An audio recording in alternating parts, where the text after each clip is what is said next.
மார்க்கெட்டிங்கில் 100% வந்து hike possible நினைக்கிறீங்களா? Possible. எப்படி அப்படின்னா அதுக்கு உண்டான அந்த டைமில் இன்டர்வல் இருக்கணும்.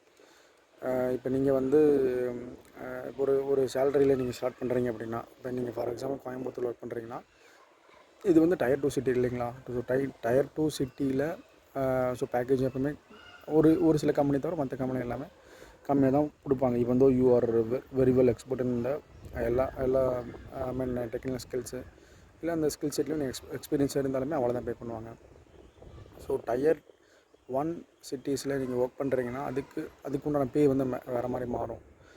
ஸோ இப்போ நீங்கள் வந்து இப்போ ஒரு 4 கம்பெனியில் ஒர்க் பண்ணுறீங்க, உங்களுக்கு வந்து ஒரு 4 to 5 இயர்ஸ்னால் எவ்வளோ பேக்கேஜ் வந்து நீங்கள் வாங்க நினைக்கிறீங்க? அதுவே வந்து ஒரு 10 இயர்ஸ்னால் எவ்வளோ பேக்கேஜ் கொடுக்குறாங்கன்னு நினைக்கிறீங்க?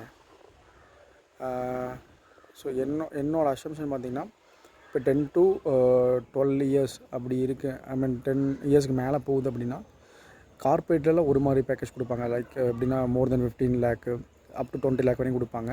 பட் ஒரு ஆவரேஜான ரேஞ்சில் நம்ம இருக்கோம் அப்படின்னா ஸோ அப்போ வந்து நம்மளுக்கு ஒரு 10 to 12 எல்பிஏ கொடுப்பாங்க. ஸோ இதுதான் இந்த மாதிரி சினாரியோ இருக்குது.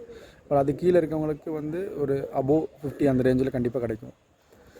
ஸோ இதுதான் வந்து மார்க்கெட்டோட சினாரியோ.